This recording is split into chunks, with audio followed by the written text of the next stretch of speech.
Que la grâce du Seigneur Jésus-Christ soit avec vous. Dans les premières vidéos, je vous ai relaté l'histoire d'une jeune fille qui, par le biais de sa camarade, elle était livrée à un monsieur parce que le monsieur connaissait déjà son secret. Le monsieur le connaît tel qu'elle est. Quand quelqu'un te connaît tel que tu es, tu ne peux pas t'échapper. Oui, bien sûr. Ce que nous gardons et nous conservons jalousement, c'est nos secrets. Vous voyez? Et il y a des personnes que nous avons fait confiance, que nous ne devons pas laisser entrer dans notre vie. Oui, par l'erreur, ou bien peut-être par l'amitié, ou par le lien de la famille, quelqu'un peut entrer dans notre vie. Ce n'est pas un problème. Mais bien aimé, la confiance se développe au fil du temps. Maintenant, il y a des choses qu'on ne peut pas dire à quelqu'un qui nous appartient. Oui, même si on dit que cette personne est ton camarade ou ta camarade intime, il y a des choses qui t'appartiennent que tu ne dois pas donner. Une autre histoire biblique. La Bible nous parle d'un homme qui a une force terrible. On ne peut pas le dompter, même dans le champ de combat. L'épée, les lances ne le touchent jamais. Par le mâchoire d'une âne, il a terrassé 1000 de ses ennemis. Oui, il est né parce qu'il y a une prophétie qui a été donnée. Un ange apparu à ses parents. Quelle naissance extraordinaire. Le rasoir ne doit pas, la lame ne doit pas toucher sa tête, son cheveu. Il a grandi. Il y a des choses qu'il ne doit pas manger. Il a observé toutes ces choses-là. Mais la Bible nous dit, il aima une femme qui s'appelle Delilah. Et quand ses ennemis savent que vraiment, voici où son cœur se trouve.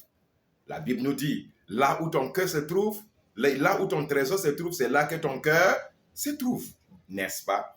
Alors, son trésor est quelque part et l'ennemi sait que vraiment, voici où son cœur se trouve.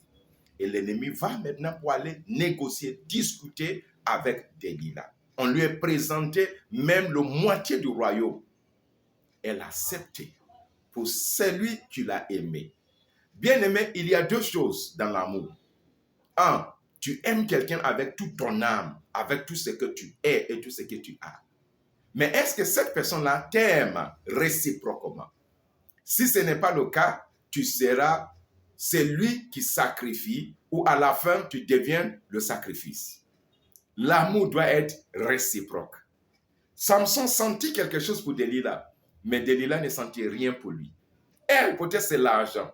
Elle, peut-être c'est la présence de Samson, juste pour combler sa solitude.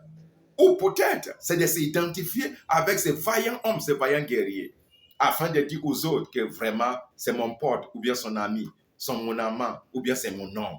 Vous voyez? Et pour plusieurs raisons, on peut s'identifier avec quelqu'un. Mais la seule personne qui connaît le but réel ou l'intention vraie, c'est l'autre personne, pas vous. Car la pensée d'une autre, c'est le mystère pour une autre personne. C'est ce que nous devons savoir.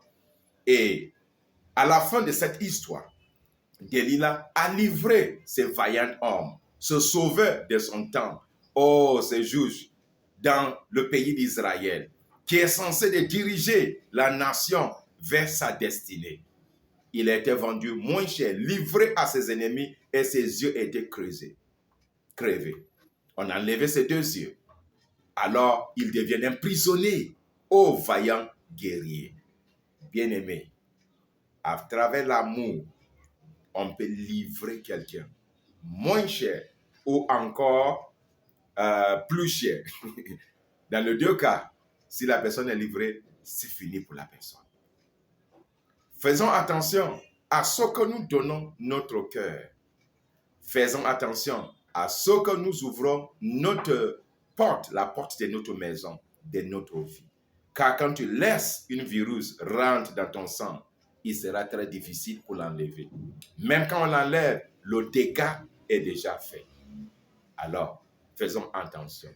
Et si vous voulez encore plus d'informations, avant de vous donner des signes, suivez-moi dans le troisième vidéo. Que Dieu vous bénisse, que la grâce de Dieu soit avec vous. Je suis John Armstrong.